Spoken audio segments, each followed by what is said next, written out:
Olá, internautas do JC, está começando mais um Chega Junto, o programa onde você vai conhecer histórias e pessoas.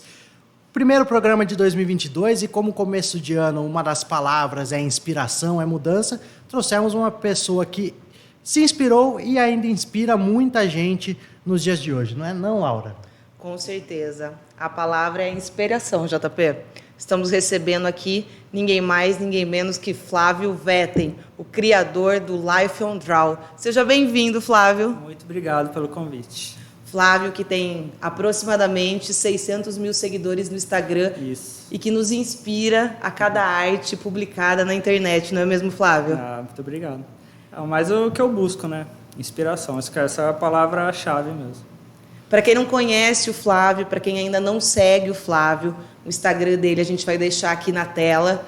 Life on Draw é um Instagram que tem inspiração exalando por todos os lados. Flávio, conta pra gente, primeiramente, quem é você? Bom, eu sou nascido em São Paulo, né? Não sou daqui, mas eu vim muito pequeno para cá, tinha menos de um ano. Então eu me considero rio-clarense, né? E aqui eu comecei a desenhar no colegial e eu comprava revistas de tatuagem e ficava copiando durante a aula, algumas aulas, né? E foi aí que eu comecei a criar esse gosto por desenhos. E eu gostava muito de pegar piadas, aqui na escola era mais piada, mas algumas frases e versos e transformar isso em desenho, né? E na época tinha lançado o Fotolog, que as pessoas veem a minha idade, né? Mas foi quando eu comecei a colocar na internet e quando começou tudo isso. Eu sou da época do Fotolog também. A entrega, né? Bom, depois disso eu acabei seguindo carreira de fisioterapia. Eu sou formado em fisioterapia, né? E cheguei até um estúdio de pilates.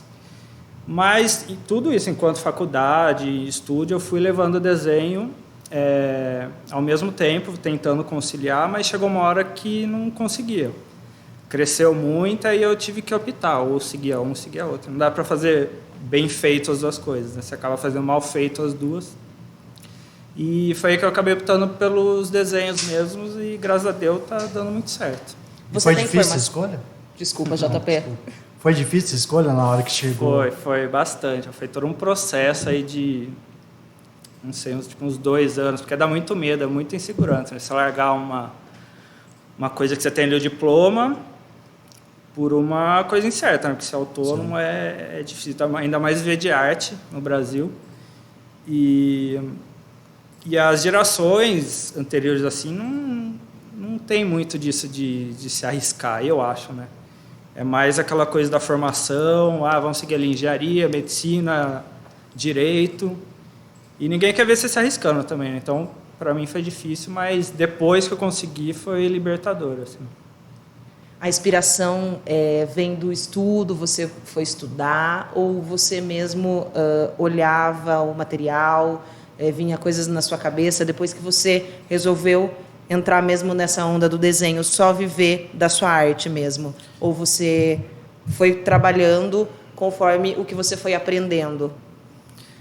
Bom, questão de inspiração, no começo eu sempre me inspirei muito em música, né? Teve algumas bandas aí que me marcaram muito nesse começo. Por exemplo, Los Hermanos, que a gente estava falando, o Teatro Mágico, que foi muito importante no meu começo também. Então, basicamente, foi mais na música. O Fotolog praticamente era só baseado em músicas, né? Sim. E depois eu fui abrindo poemas e trechos, coisas do cotidiano, e assim foi crescendo. E o Life on Draw, ele surgiu como? Ele surgiu logo depois que você parou a fisioterapia, ele demorou um tempo? Como que foi? Como que surgiu a página, a inspiração para criar a página? Conta pra gente. Bom, desde o Fotolog já era basicamente a mesma coisa, né? Só fui passando, foi do Fotolog, foi pro Orkut, depois do Orkut pro Facebook pro Instagram, mas era basicamente a mesma linha, ilustrando situações, versos, músicas. Então, isso aí faz o quê? Mais de 10 anos, eu acho. Então, foi um crescimento ali, um processo, né? Não foi de repente, assim. E a gente vê, Flávio, que o Life on Draw tem um traço de ilustração muito característico, né? Mais simplista, vamos dizer assim, umas ilustrações minimalistas. Já é um estilo que você usava desde que você começou no gosto pela ilustração, ou isso você foi desenvolvendo ao longo do tempo, foi mudando um pouquinho esse seu estilo? Como que surgiu a ideia de representar, você falou muito das músicas, poemas, outras situações aí que acontecem no dia a dia, de representar essas situações com esses traços mais minimalistas? Vem desde lá de trás também isso? Não. Como eu disse, um processo, né, envolve muitas mudanças. No começo era muito mais carregado, assim. Era um estilo totalmente diferente. Dá para ver alguns, se ele voltar lá para trás, é muita diferença. Mas acho que isso é parte do processo da criação do seu traço, sabe? Muita gente vem me perguntar como que eu crio meu estilo, como que eu crio meu traço. Eu acho que é todo um processo. No começo é inevitável você ir não copiando, você vai usando elementos de pessoas que você admira, assim, que era como eu comecei. E com o tempo você vai vendo uma coisa de uma coisa de outra, você vai juntando e acaba criando uma coisa sua mesmo, né? Hoje em dia eu gosto do minimalista, né, como você disse, que eu acho que uma coisa simples acaba refletindo mais. Às vezes tem um impacto maior também, o impacto da reflexão, que eu gosto muito disso. E você falou de inspiração em músicas, em outras fontes aí da arte, mas dentro do desenho tem alguém também que você se inspirou lá no começo, ou que você se inspira até hoje, alguém que ajudou você a criar essa identidade? Olha, tem bastante. Eu acho que o Maurício de Souza, como a maioria das crianças, eu comecei ali nos gibis, que eu adorava. E na internet tinha um ilustrador americano que ele era, na época do Orkut, ele era muito famoso, mas chegou uma época que sumiu, eu nunca mais, eu inclusive nem lembro o nome, mas foi uma pessoa que eu seguia muito, peguei muita coisa dele ali.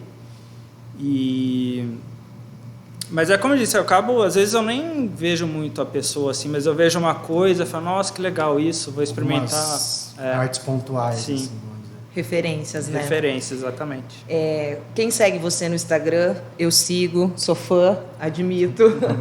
Compartilhamos muitas artes. Aqui no jornal o pessoal gosta bastante. Já saiu em capa de aniversário de Rio Claro. Já fez capa aqui no jornal, fez bastante trabalho aqui pra gente, né, Flávio?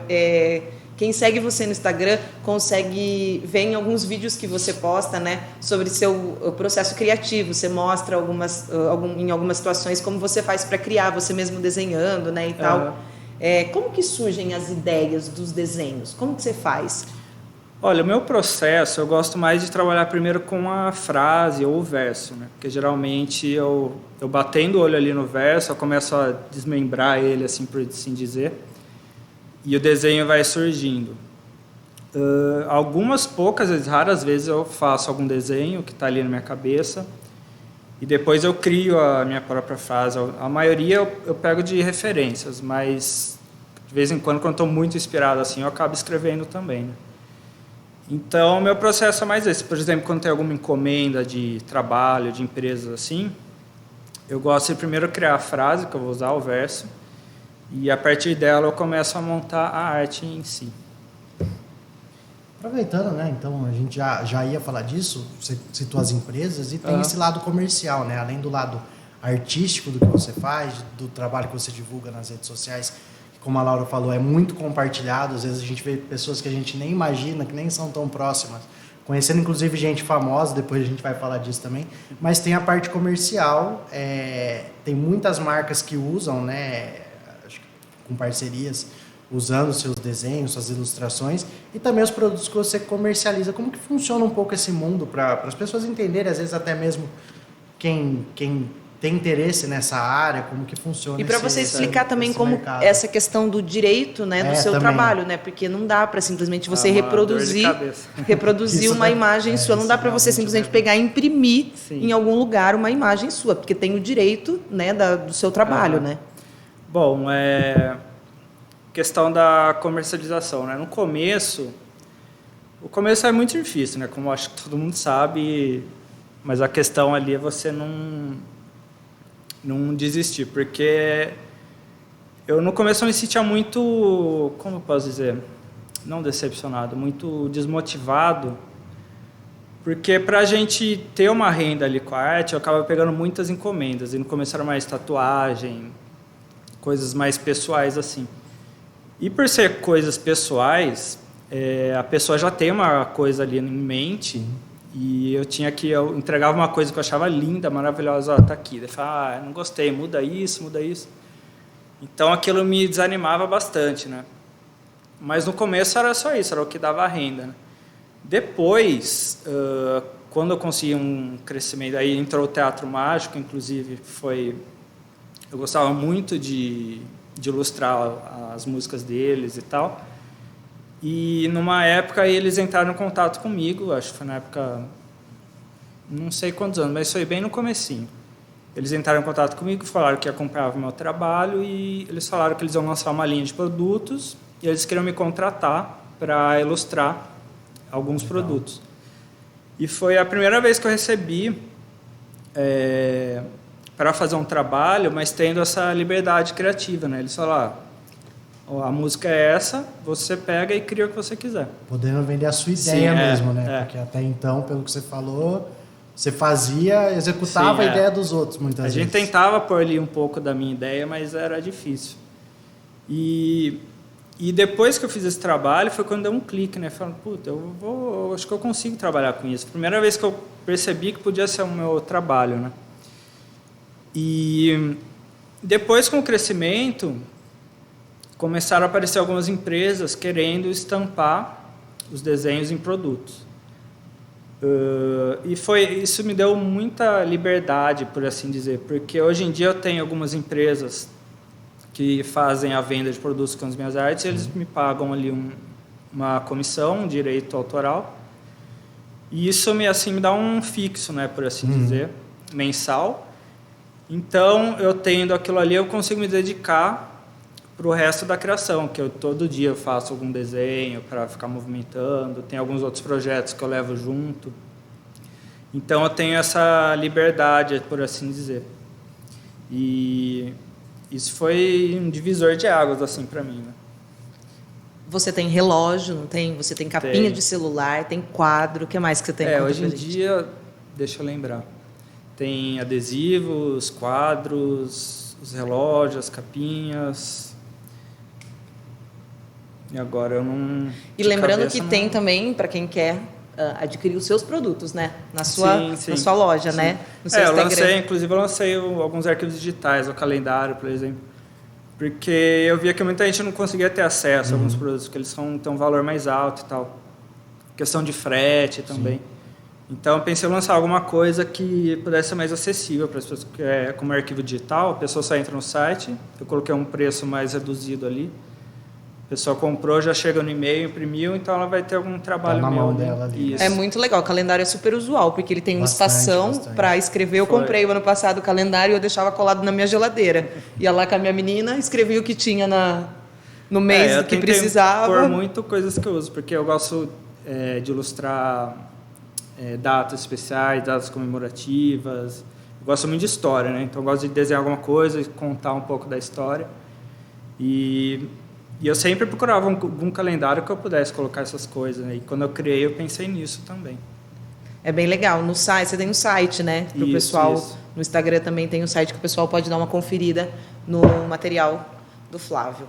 Já que a gente estava falando de famosos, tem muita gente que segue você. Ontem eu estava dando uma sapeada lá no Instagram e eu vi que a Carol Castro mandou um monte de coração numa última postagem, né? Conta pra gente como que é essa relação aí com os famosos. Os famosos comentam, compartilham, como que é? Então, a maioria das vezes eu me assusto também, porque às vezes eu entro para ver algum post, assim, aparece lá, seguindo você. E é uma coisa que eu tento nem pensar, porque a hora que eu vou postar alguma coisa, eu começo a pensar, nossa, essa pessoa tá vendo, o que ela vai pensar, não sei o quê. Aí já começo a ficar nervoso, ansioso, então tento... porque é meio louco, né, você pensar que você vai pôr, vai ali para mais de 500 mil de pessoas, né? Então, sinceramente, eu tento não pensar muito nisso. Nessa dimensão. É bom e, ao mesmo tempo, um pouco assustador, né? Porque eu sou um pouco meio ansioso, assim. E outro dia eu vi que a Fátima Bernardes seguia, né? Eu falei, meu Deus, e se ela chamar para eu lá? Porque eu tenho fico muito nervoso com entrevista, tudo câmera. Tá treinando aqui. Tá treinando aqui para ir na treinando aqui, fatinha. mas tá indo Foi. bem. Tá indo Tá muito bem. Espero que ela não ouça. Quando for na fatinha, lembra que veio aqui no JC primeiro. A Tata Werneck também, sempre. A filha dela, né, que nasceu, ela, um pouco antes de nascer, eu postei de Santa Clara, né? E a filha dela depois, ela deu o nome de Clara. Clara. É. E na época que eu postei, ela veio e mandou mensagem pra mim, né? Na hora eu achei que era uma pegadinha, não sei. E aí ela falou que queria comprar o quadro da arte, né? Então, é muito legal a gente ver até onde consegue chegar, né? As coisas que a gente faz. Acho que a gente já teve até essa conversa com o Renato aqui. Com o Renato Marafon, né, que é seu primo, a gente comentou antes. Primo. Foi nosso primeiro entrevistado. Que também foi um prazer recebê-lo aqui, né, JP? A gente comentou até com o Renato aqui sobre que ponto que a internet ela abrange, né? E de que forma ela é democrática, ela permite isso para todos. E esse contato, né, com as pessoas que a gente acha que a gente nunca vai atingir, que a gente acaba atingindo. Sim. E você atinge com a sua arte. Isso é muito legal, né? Isso é muito interessante. É uma faca de dois gumes, assim, né? Dá tanta visibilidade para coisas ruins, mas tem muita gente muito boa que antes não tinha meios, né, de chegar ao público, e com a internet fica muito mais fácil, né? Então, muita gente surgiu, muitos talentos surgiram por causa dessa facilidade. Felizmente, a internet é o que você falou. Infelizmente, tem essa questão, é aquela faca de dois gumes, né? Mas também tem esse espaço para todos, né? A gente tem que só saber como utilizar, né? E aproveitando, falando de internet, como que você lida com a exposição, né, Flávio? Porque o principal conteúdo ali na sua página é sua arte, mas em algum momento ou outro o Flávio acaba aparecendo também, além dos desenhos, além do Life on a Draw, né? Essa é uma grande briga que eu tenho, viu? Porque eu não gosto muito de aparecer, né? Então eu tento colocar mais desenho em foto, eu coloco muito pouco, vídeo eu também não coloco tanto. Mas questão de monetariamente, assim, sempre vem a pessoa falar, você tem que aparecer, você tem que colocar o rosto, porque as marcas querem isso. Mas de vez em quando eu me obrigo assim a aparecer, mais para a pessoa ter uma identificação. Mas quanto mais eu penso, acho que não é meu foco muito aparecer. Acho que tem que dar mais visibilidade para a arte mesmo do que para a pessoa atrás dela. Até porque muita gente tem essa... A gente eu percebe, ia até citar isso também. Vê na internet que muita gente acaba se perdendo nisso de que hora que ela tem que mostrar o trabalho, se mostrar ali. E a gente percebe que no seu caso é muito mais, assim, se eu tivesse que chutar aqui 90% para mais o trabalho em si, que se destaca de uma maneira absurda, e um pouquinho de Flávio ali também. Então, mas muita gente acaba se perdendo nisso, né? E é legal que parece, o que a gente deduz vendo o seu trabalho e vendo a sua postura, é que os seus fãs, os seus seguidores, eles conseguem ver bem delimitado, não confundem muito, né? Porque tem essa exigência, muitas vezes, da internet, né? De quem consome o conteúdo, de brigar para que a pessoa se mostre, né? A gente quer saber quem está por trás de quem produz esse conteúdo. A gente vê isso na internet muito. E é legal que o seu público entenda isso, né? Que você está ali para produzir uma arte e entregar uma arte de conteúdo, né? Sim. Isso que é interessante. Que por ter todo esse processo aí de anos, né? De crescimento, a grande parte do meu público já me conhece de tempos atrás. É um público que tem você consolidou um público, né? Então isso que é interessante. Você já fez vários trabalhos que ficaram muito famosos, né? Vários. A Nossa Senhora, a imagem da Nossa Senhora é um deles, né? Eu queria que você citasse alguns além desses. Teve... Esse, com certeza, é o mais... Tem muitas tatuagens, adesivos, todo lugar que eu vou, o pessoal fica marcando, mandando, fala, é sua. E esse, com certeza, é mais, mas... Tem alguns outros, como do Me Recuso a Afundar, também eu vejo bastante. O Lado Doce também, sempre vejo. Mas geralmente são desenhos que... É engraçado, eu sempre falo, às vezes eu estou fazendo desenho, eu falo, nossa, esse aqui vai fazer muito sucesso. eu coloco e não dá nada, normal. E alguns eu faço ali despretensiosamente, ali, coloco e estoura do nada. Mas isso é muito legal. Acho que a arte é muito subjetiva, né? Depende muito do ponto de vista da pessoa. Tem muitos pontos de vista diferentes que depende da história de vida da pessoa mesmo, né? Eu faço alguma arte e uma pessoa vai ver de um jeito, outra pessoa vai ver de outro, que às vezes dá muita discussão, mas acho que isso é uma das belezas da arte. E essa questão de ser subjetiva, para você, independente se foi compartilhado ou não, se ficou famosa ou não, tem alguma arte em especial ou algumas artes em especial que você tem um carinho maior por elas? É difícil escolher, viu? Porque todas, quando a gente está criando, a gente coloca um carinho ali, né, para dar certo.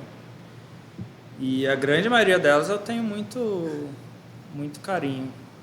E você usa muitas frases, muitas músicas, praticamente todas elas, então, elas têm um significado ali para você também, não só pensando em quem vai receber aquele material. Eu gosto muito de usar coisas que eu sinto, né, que eu estou sentindo, porque eu acho que funciona mais, tem mais chances de dar certo. Geralmente são coisas que a gente acha que só a gente está sentindo, mas a partir do momento que a gente compartilha, a gente vê que muito mais pessoas também sentem aquilo. Você tem esse retorno muitas vezes, né, das pessoas comentarem nas publicações, acredito que mandarem mensagens para você também, sobre as artes, sobre como aquela arte pegou ela às vezes num momento que ela não estava esperando e trouxe alguma coisa ali, alguma mensagem para ela. Como que é isso para você saber que você está de alguma forma ali ajudando uma ou outra pessoa, ou, no caso muitas pessoas, com os textos, com as imagens que você traz? Olha, eu sempre falo, para mim isso é essencial, porque no começo, como eu disse, é muito difícil. Teve muitos momentos que eu pensei em parar, porque a gente não vê andando, não vê crescimento, aquele trabalho de formiguinha, mas essas mensagens que eu recebi das pessoas, porque é aquilo que eu queria. Quando eu coloco uma arte, eu quero que a pessoa reflita e faça algum sentido. E se deu certo para uma pessoa, a arte que eu pus ali já fez o trabalho dela. Se foi para uma ou para 1.000, 500 mil, não importa. Tendo uma pessoa ali, e às vezes as pessoas falam, mas está ganhando dinheiro, está fazendo trabalho para Globo, para Disney. Mas se receber uma mensagem daquela ali, para mim vale muito mais do que essas outras coisas que vêm. O próprio número, Com né? certeza. A questão do sentimento ali com aquela... A sua marca registrada é a coroa dourada, né? Sim. Como que surgiu? Bom, por dois motivos, né? Um era o que você tinha dito antigamente da questão de direito autoral, que hoje em dia não, a internet é muito recente, né? Então não tem leis específicas que protegem a gente de questão de direitos autorais na internet. Tem algumas, mas são muito subjetivas, vai depender muito do juiz, do julgamento, então a gente não tem nenhuma segurança ali. E eu sofria muito com apagarem a assinatura e colocarem desenho em algum outro lugar e tal. E aí eu pensei, e se eu colocar algum elemento em todos os desenhos, que as pessoas vão achar que faz parte do desenho, porque faz parte do desenho, vão apagar a assinatura, mas não vão apagar aquilo. Se eu colocar em todas as artes, vai virar meio uma segunda assinatura, e mesmo que a pessoa queira apagar o meu nome, a outra pessoa vai bater o olho e vai saber que aquilo é meu, né? E tinha uma música que eu gostava muito, que era do Los Hermanos, que é De Onde Vem a Calma, e tem um trecho que eles falam no final, ser coroado rei de mim, né? Todo o trecho final faz muito sentido para mim, e eu ouvindo aquilo, eu falei, nossa, é isso, vou pôr uma coroa em todos os desenhos, porque geral, quase todos os desenhos são coisas positivas e tal, então eu queria coroar o que for de bem. E aí eu comecei a colocar coroa, e é questão de anos e anos, e hoje em dia, nossa, deu super certo. Tanto que até coisas que não são minhas, que tem alguma coroa, o pessoal tira foto, é uma coisa sua. Eu falei, não, Isso aí não porque é. sua marca é registrada, né? Então. Viu a coroa, a gente já sabe que é seu, Não né? precisa nem ver o resto do desenho. Se já tiver sabe que é seu. só a coroinha lá. Que Então, inclusive hoje acho que virou a marca mesmo, né? Eu registrei. O logo, basicamente. Inclusive, eu registrei tanto o nome quanto a coroa. Mas nem tudo tem coroa é meu, né? Vou deixar avisado. Mas tudo que é seu tem coroa hoje em dia. Sim, tudo. Até mesmo quando você faz para as marcas, assim, você coloca também? Ou muitas vezes acaba ficando de lado isso? Alguns casos específicos eu acabo não colocando. Tá. Mas geralmente eu tenho liberdade para pôr e eu, sempre que possível, eu coloco sim. E como que funciona essa questão de pedir, de contratar para que você faça um desenho exclusivo? Como que funciona? As empresas entram em contato, pessoas comuns, réis mortais, como que funciona? Quem quer tatuar, porque quem tatuagem, quer fazer inclusive, por exemplo, como que funciona monte. hoje em dia? Tatuagem, hoje em dia, eu tento fugir, assim, faço mais para conhecidos e tal, porque é uma coisa muito pessoal para a pessoa. Sim. E eu sei quanto significa, então eu tento se possível, eu tento não pegar tanto. Então aí é mais questões de empresas, eu busco sempre a liberdade, né, criativa, porque hoje em dia não faz sentido a pessoa me procurar para querer uma coisa que não seja o que eu sempre fiz, né? Então, uma coisa que eu sempre peço é a liberdade criativa. E fora isso, eu pego uns bem pontuais de pessoas específicas, comércio, às vezes pede coisa, criação de logos, campanhas, murais, eu gosto de fazer alguns. Eu tento pegar umas coisas diferentes, assim, mais para sair da zona de conforto, para dar um crescimento. Você fez alguns murais, né? Eu Sim. acho que você postou algum recentemente que eu vi. Qual que você postou? Eu fiz um lá no La 7, acho que foi o último que eu fiz, um mural no bar. E eu faço mais alguns bares. É que eu sou muito inseguro, né, até hoje. E para mim eu gosto muito disso, de eu tô ali no papel, errei, posso apagar, testo várias opções de cores e posições e tal. Então, para mim, o mural é um grande desafio, porque por mais que eu tente fazer ali o esboço antes, depois você vai na caneta, não tem mais volta, né? Então, é uma coisa que eu tento pegar assim de vez em quando para dar essa diferenciada, assim, para mim, sair da zona de conforto mesmo, para ter um crescimento, para me desafiar, por assim dizer. Então, para mim eu sofro, mas eu gosto de fazer também. São novos desafios, né? Sim, acho que é importante isso. E falando em mudança, né? Você falou da diferença de desenhar ali na mão pro um mural, um negócio assim. A gente você começou lá atrás e veio a questão da tecnologia. Hoje muito desenho é feito de maneira digital. Hoje você vai mais pelo digital, ainda faz muito no papel mesmo, os esboços principalmente. Como que funciona esse processo também? Olha, hoje em dia é muito mais digital mesmo, mais pela praticidade para mim. Tá. Porque como eu tenho ali a criação todo dia, para mim fica muito mais fácil, mais prático digital. Mas para a questão de criação de ideias, eu uso muito papel, que eu fico rabiscando. Quando eu tenho algum projeto maior, assim, que eles me pedem para criar toda a ideia, eu vou no papel, vou rabiscando. Tudo que eu penso, eu vou para o papel. Pode ser 90%, pode não dar nada, mas alguma coisa dali eu vou tirar. Mas foi bem... no começo era mais papel mesmo, eu só tirava foto da folha, só na lapiseira. Depois passei para o scanner, depois eu arrumava no Photoshop. Hoje em dia eu vou direto ali no iPad, que fica muito mais fácil. A tecnologia... mas acho que é importante passar por etapas, assim, porque alguma coisa de cada uma das etapas eu ainda uso até hoje. Sim. Então, acho que é legal a gente passar por todas para pegar um pouquinho de cada uma delas. E só para... me surgiu uma curiosidade aqui. A gente vê muita coisa publicada, né? Das suas artes, das artes que você cria. Tem muita coisa também não publicada que você guarda para você? Ou ali com certeza. Tem muita coisa ali? Tem, mas assuntos polêmicos, assim, que na hora ali... Porque toda arte, acho que vem muito de sentimento que está dentro de você, você quer pôr para fora, né?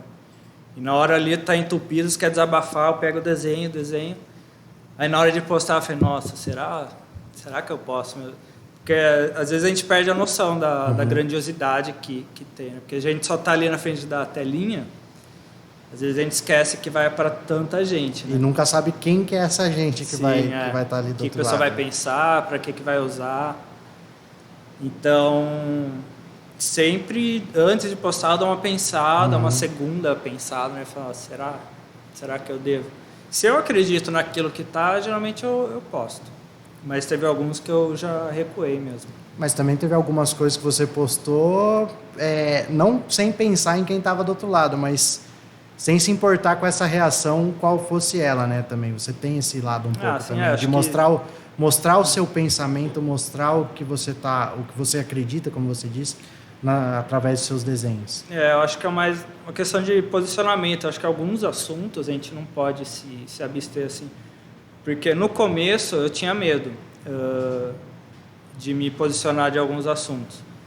Que o pessoal falava, mas você não pode misturar as coisas, você vai perder contrato. Mas, então no começo eu tinha mais medo, mas eu comecei a ver pessoas que eu seguia, que eu admirava, e eu via algumas delas, parece que vivendo num mundo à parte, que eu via acontecendo as coisas e parecia que para ela não acontecia nada, e me incomodava muito. Eu pensava, aonde ele vive, né? O que ele está pensando para ignorar tanta coisa assim? E aí eu pensava, será que as pessoas me seguem, me olham e pensam isso de mim também? Não é isso que eu quero que pensem de mim, né? Sim. Então, algumas coisas eu faço questão ali de me posicionar, que eu acho que é importante. A arte também é instrumento de revolução, com certeza, né? com certeza. Muita gente fala para não misturar, mas é 100% o posicionamento. Você não consegue ser isento quando você faz arte, né? Sim, acho que a arte tem que incomodar o que está cômodo, né? Para a pessoa refletir, para a pessoa pensar se é isso mesmo que for isso mesmo. Tem que ter essa cutucada. Eu acho que a arte é muito isso, é transformação, reflexão. E como o artista não coloca, no seu caso, no papel, né, na imagem, como que o artista não vai colocar o que está dentro dele, dentro da cabeça, né, no seu interior? Até porque é uma coisa muito pessoal, né? Não tem como você não transformar, a gente tá rodando aqui aqui e volta isso. na questão de ser um sentimento, de ser uma coisa pessoal que vem do que você está sentindo e tal. É difícil, né? A gente imaginar que tem alguém fazendo arte, criando, sem botar esse lado do que incomoda ela, seja o que for que esteja incomodando ela, dela não colocar aquilo no trabalho. Né? Sem querer ser polêmico, mas eu conheço muita gente que tem. Mas eu acho muito importante mesmo. Como eu disse, a maioria das coisas são coisas que eu sinto, né? Quero pôr para fora, mas tem muita coisa de empatia também. Né? Você vê situações, sim, e você pensar o que a pessoa está sentindo e colocar aquilo no papel também. Mas eu acho importantíssimo isso. E felizmente a gente vê que pelo menos quase 600 mil pessoas se identificam com a sua forma de pensar. Fora as que não seguem, conhecem ainda. né? Que não e as que não seguem, né? Tem muita gente que ainda. acaba conhecendo, sabendo como é o seu trabalho, sim, e que acaba não seguindo, sim, né? Sim. Isso que é interessante também, porque são pessoas que se identificam com o seu trabalho, com a sua forma de pensar. Até mesmo quando você se posiciona, às vezes politicamente, muitas vezes, né? Porque acontece, os artistas fazem isso. E a gente, como imprensa, a gente não pode fazer isso. A gente tem que ser isento sempre quando a gente passa a informação, sim, através de notícias. Quando a gente trata de informação, a informação tem que sempre ser isenta. Mas nós somos pessoas, né? Nós temos nossas opiniões também quando nós não estamos trabalhando. Mas o artista, ele é diferente, né? Ele está ali para movimentar a ideia, para movimentar a opinião e as outras pessoas, né? Para aquecer esse pensamento, para fazer as pessoas refletirem. É o que você falou, você não consegue ver uma situação e não sentir empatia por aquela situação, não querer fazer alguma coisa através da sua arte para que as outras pessoas olhem diferente para aquele momento, para aquela situação. Na minha opinião, Laura, como pessoa, eu acho que o papel da arte é fundamental nisso, sim, sabe? Sim. E não, como eu disse, não só fazer o que acontece comigo, né? Porque eu sei que tem muitas situações diferentes que comigo nunca vai acontecer, mas ter isso de você pensar no que os outros também estão pensando, o que os outros estão sentindo e passando, e tentar jogar isso para as outras pessoas também, para o máximo de pessoas. Porque eu acho que tem coisas que a gente não pode se omitir, sabe? Ficar em cima do muro é escolher um lado também, né? Com certeza. Então, eu procuro agora mais... Lógico que não tanto, a gente não pode ser muito... Radical, porque a questão da internet é complicado, a gente querer bater muito forte, assim. Mas a arte permite isso, coisas sutis, é questão de reflexão mesmo. Aí você dá uma cutucada assim leve, a pessoa vai ficar refletindo sobre aquilo e vai mudar algum pensamento. E ainda mais com imagens bonitas, Exato. né? Eu até ia entrar nisso. A forma como você traz os assuntos, muitas vezes, a gente vê muita coisa que às vezes soa como ataques. No seu caso, a gente não percebe isso, né? Mesmo quando você se posiciona dessa forma ou questiona alguma situação ali através dos seus desenhos, das frases que você escolhe para criar aquele desenho, aquela situação, sempre de uma forma sutil, assim, dessa forma que, assim, de fazer a pessoa refletir, não de ser um ataque, tipo, tá errado completamente, mas de gerar essa reflexão. É por aí mesmo? Eu gosto. Acho que dá mais resultado, que você pegar uma pessoa e falar, é isso. A pessoa não vai mudar, né? Não adianta você querer ser mais energético, assim. Acho que uma coisa sutil, aos poucos, você mostrar um ponto de vista diferente, alguma outra coisa assim, refletir alguma coisa, acho que faz muito mais efeito para uma mudança, assim. Com certeza. A gente já está com tantos ânimos à flor da pele, eu acho que você tem razão. É bom trazer dessa forma um lado que mais calmo. você né? traz essa calmaria e a gente precisa realmente, você tem toda a razão. Internet hoje em dia, nossa senhora, é complicado. Mas eu sempre penso nisso, de tentar ser uma ilha como posso dizer, de calmaria ali no meio de um mar de revolta, porque trabalhar com internet é complicado. E a internet acaba sendo o seu principal meio de divulgação do trabalho, né? Ah, com certeza. E me faz muito mal a internet, por mais hipócrita que seja, me faz muito mal. Eu não... Por exemplo, meu perfil pessoal eu não uso, porque faz muitos anos. Eu tenho só o profissional e para mim me faz muito mal, dá ansiedade muitas vezes. E eu penso muito nisso também, né? No que as pessoas sentem, porque eu sei que hoje em dia está como posso dizer, uma epidemia, assim, por assim dizer, de ansiedade, de depressão. Sim. Eu recebo muita mensagem disso. Sim. E eu sei que grande parte disso é por causa de rede social, né? Sim. Que é o que eu disse, tem um lado bom e tem um lado ruim. Então eu tento ser um pouquinho de coisa boa num lugar que eu sei que tem muita coisa ruim. E você, pelo que a gente percebe, até gostaria que você falasse mais, mas você é uma pessoa que o seu trabalho ali, o Life on a Draw, a página que você divulga a sua arte, ela não sofre tanto com esse ódio da internet, vamos dizer assim, né? Sempre tem um ou outro, eu acredito, que entre lá, mas a gente vê outros tipos de páginas, né? De conteúdos que sofrem mais com isso. O próprio Renato, que a gente comentou, veio aqui no primeiro, ele falou muito sobre isso, que às vezes ele dá uma opinião sobre algum filme, alguma coisa ali na área do cinema, que é a área dele, e as pessoas vêm questionar, acabam ofendendo até o lado pessoal. Você sofre com isso também? Ou lá no Life on a Draw é um negócio mais raro? Como que você enxerga esse lado? Acontece às vezes, mas não é tão explícito assim, né? Acho que é mais pela sutileza que você falou, né? Que eu tento usar pontos de vistas para fazer essa reflexão. E também pelo meu público ser mais assim, cativo, por assim dizer, de vários Sim. anos. A grande maioria me conhece meu posicionamento, conhece o que eu penso.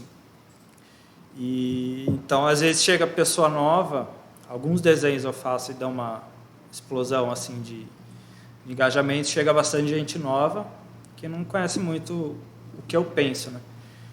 E aí de vez em quando tem os comentários questionando, mas aí já vem um monte de gente rebatendo, não sei o quê. Então, eu acho que é importante a gente posicionar para criar um público que saiba o que a gente pensa. Porque, por exemplo, eu posto um posicionamento e 10 mil pessoas param de me seguir.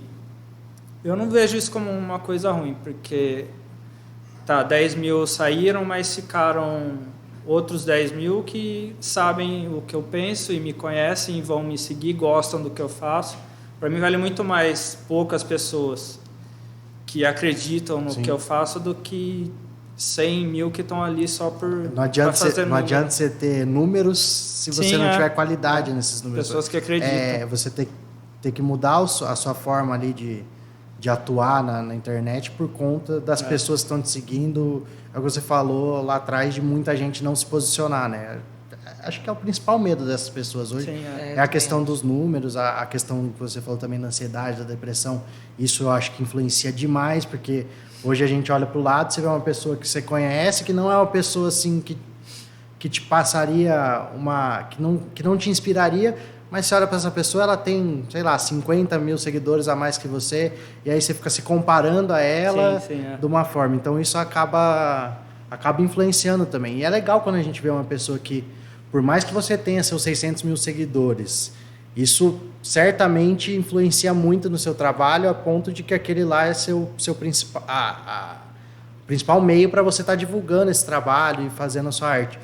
Mas é uma pessoa que não está preocupada com isso, né? Porque muita gente está preocupada só com o número e esquece desse outro lado. Isso. A chance de dar errado é muito grande. Se você começa pensando nisso, eu acho que não tem como dar muito certo, não. Porque acho que a questão é você ir acreditando no que você está fazendo e o que vai vindo é consequência. Porque é muito melhor você ter um público que conhece e acredita no que você está fazendo do que 1 milhão de pessoas que estão ali fazendo número, né? Sim. Acho que é por conta disso que você acaba não sofrendo tanto hater, assim, porque você tem o seu público fiel, público mais, né? Você tem o público fiel e o público que entende o que você faz e gosta do seu trabalho, é o seu público cativo, né? Isso que é interessante, é bem legal isso que você falou. O seu público gosta do que você faz, você fidelizou seu público ali com o trabalho, que está ali porque gosta do que recebe sempre. Sim, é muito legal. E esse comentário que você fez do próprio público rebater quando vem alguém e faz algum comentário negativo, algum comentário assim que não é legal, é muito interessante, porque o seu público te defende, né? Sim, isso é bem legal. E dá uma segurança, assim, para você continuar no que você acredita, porque é uma coisa que afeta muito, a gente fica muito exposto na internet. Então, quando a gente sofre algum ataque e tal, eu sentia bastante quando acontecia, mas eu vejo situações muito piores. Então, é muito melhor de ter ali esse público cativo que está junto com você. Porque a internet ela é uma coisa que você não é palpável, né? Ela vem de todos os lados, do mesmo jeito que vem o carinho, que vem o feedback positivo, vem os ataques e você não sabe de onde ele vem, você não sabe quando ele vai parar. Sim. É uma coisa muito louca, né? E ainda mais nessa dimensão, é o que você falou, mais de 500 mil de seguidores, assim. E é uma loucura muito grande, deve ser uma coisa muito doida, realmente. É muita gente. É muita gente. Eu falei que eu tento não pensar muito nisso, senão a gente acaba ficando louco. São mais de 2 cidades de Rio Claro juntos. Então é muito doido isso, né? Falando em cidade de Rio Claro, conta pra gente como que é a sua relação aqui com a cidade de Rio Claro. Você comentou que você não é daqui, né? Que você nasceu em São Paulo, mas que você veio novo pra cá. Isso, sou paulistano. Mas os meus pais, eles moravam aqui, eles se mudaram para São Paulo, trabalhavam lá. E eu e meu irmão mais velho acabamos nascendo lá. Uhum. Mas aí um pouco depois que eu nasci, eles decidiram que não queriam criar os filhos lá na capital e decidiram voltar. Então, vim muito novo para cá. Meus outros 2 irmãos mais novos nasceram aqui também. E para mim, eu amo. Geralmente, meus 2 irmãos mais novos que nasceram aqui moram lá. E eu e meu irmão mais velho, quando nascemos lá, a gente mora aqui. Mas eu vejo muito isso. Pessoas que moram aqui são loucas para mudar para lá, mas todo mundo que vem de lá adora morar aqui. Para mim, eu gosto muito de São Paulo. Geralmente eu vou muito a trabalho, mas para mim ficar 1 ou 2 dias, no máximo 3 ali, e depois voltar. Porque eu acho que é uma cidade que suga muito energia, parece que vai te engolir quando eu chego lá. Então, eu gosto muito daqui, sim. E você faz parte da comunidade samuqueira, né? Sou. Conta pra gente um pouco. Como que você faz na comunidade lá? Samuca é uma escola de samba muito forte aqui, tem muita representatividade aqui na cidade de Rio Claro, né? Uma das maiores escolas aqui do município. E conta pra gente como que é ser samuqueiro aqui. Então, o meu pai foi um dos fundadores, junto com meu tio, né? E dos fundadores era tudo mais família, era meu pai, meu tio, os primos meus, então foi tudo em família. Então eu nasci lá dentro, a fundação foi na chácara da minha avó, e então desde bebê eu tô lá no meio, eu ficava correndo entre os carros alegóricos, ajudava a fazer fantasia. Depois, quando eu tinha mais idade, eu entrei para bateria, depois para harmonia, até que no final agora eu tô na diretoria. Então, para mim, como artista, foi muito importante para mim, porque é um lugar que envolve muita cultura, questão da criação de fantasia, história, que eu amo história. Tem toda a criação do enredo, a música também. Então, foi uma coisa fundamental para a minha criação como artista, por assim dizer. Eu até ia comentar, você acabou emendando essa questão do seu papel como artista dentro da comunidade e a sua formação, né? Deve ter sido sensacional você se formar como um artista fazendo parte de uma comunidade, de uma escola de samba, né? Foi maravilhoso. Para mim, carnaval, nossa, eu amo. A questão de escola de samba mesmo. E até hoje eu tento, às vezes eu não consigo, apesar de a gente estar 7 anos aí sem carnaval, a gente mantém a escola o ano inteiro. Uhum. E às vezes eu não consigo participar tanto quanto eu participava antigamente, mas sempre que possível eu participo aí da criação de camisetas, das artes, dos eventos. Então é uma coisa que eu faço questão de continuar ali, porque então faz seu parte, trabalho está sempre lá, né? Parte, tá. E acaba sendo também para você um meio de fuga de sair do mesmo também, a Samuca, ou é mais essa questão de pertencimento? Sim, porque os trabalhos que eu faço lá são bem diferentes dos que eu apresento. Tanto criação de camiseta ou as artes que eu faço, porque é uma coisa muito mais cheia. Eu sigo muita gente do Rio, de São Paulo, eu gosto muito de pegar ideias, referências, gosto muito do estilo, assim. Então, quando eu vou criar uma coisa para Samuca, eu desligo tudo que eu faço e entro no outro Flávio que entra, né? Porque se a gente for comparar um trabalho de escola de samba e ver o seu trabalho, não tem tem nada a ver. Nada a ver. Mas é muito legal, porque aí geralmente eu acabo pegando uma coisa de um levando para o outro, uma coisa do outro levando para um, então é muito legal ter essa convivência. A Samuca acaba sempre sendo privilegiada, né? A Samuca bebendo na água do Life na Draw lá ganha bastante. Mas Rio Claro é uma cidade que tem muito artista, muito. Tem bastante, né? A gente vê até pela população, né? Quanta gente... E, inclusive, a gente quer trazer essas pessoas aqui também. Quanta gente que sai daqui e ganha uma projeção maior. E mesmo que às vezes não tenha essa projeção em números, mas que tem um trabalho muito consolidado como artista em várias áreas, né? Tem muita gente e vejo muito pouco sendo valorizado. Muito pouco. Mas eu conheço muita gente que... Inclusive, eu não sabia que era daqui também. E muita gente me encontra e fala, mas você mora aqui em Rio Claro? Eu não sabia. Depois de 10, 15 anos, sabe? Então, Rio Claro é uma coisa que a população tem que aprender a valorizar, porque tem muito artista aqui, muito bom, e que acaba não sendo valorizado aqui, vai para outro lugar e que deu valor, e a gente acaba perdendo aqui. A ideia do podcast é exatamente essa, né, JP? Mostrar as pessoas daqui. Começou o podcast por isso.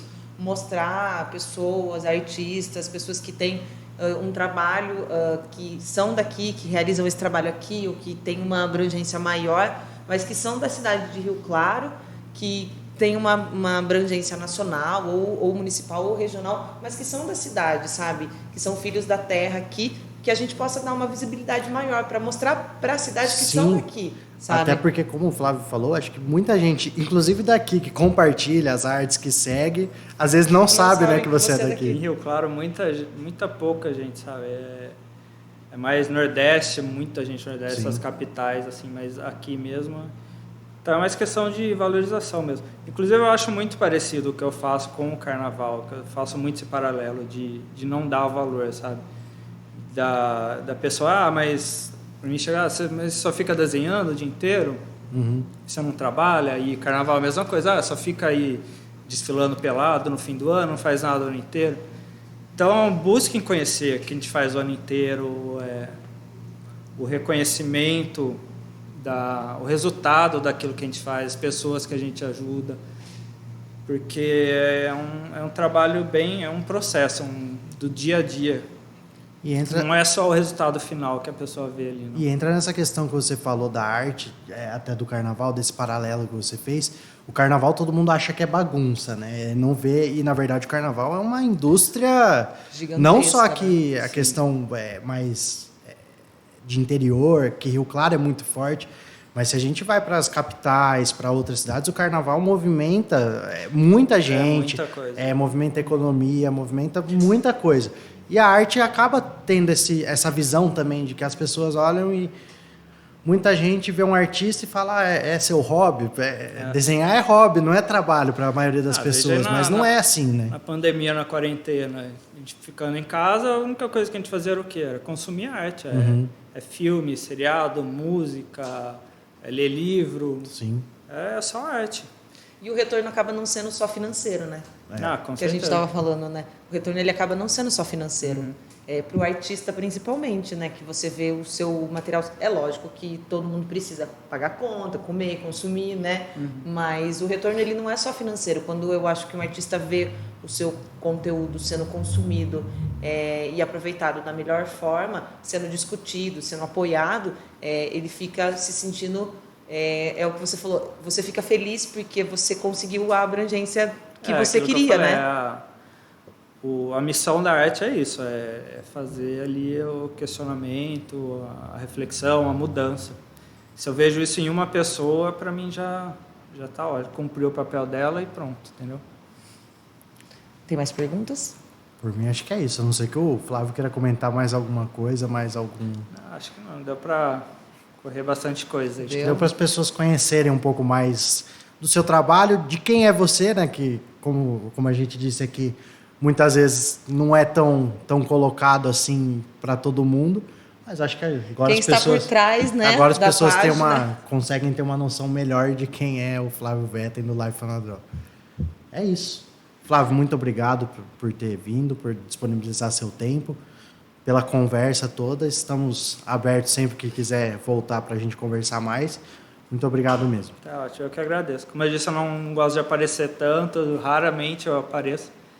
Então, quando tem essas oportunidades, é muito bom para poder pôr esse outro lado aí para as pessoas.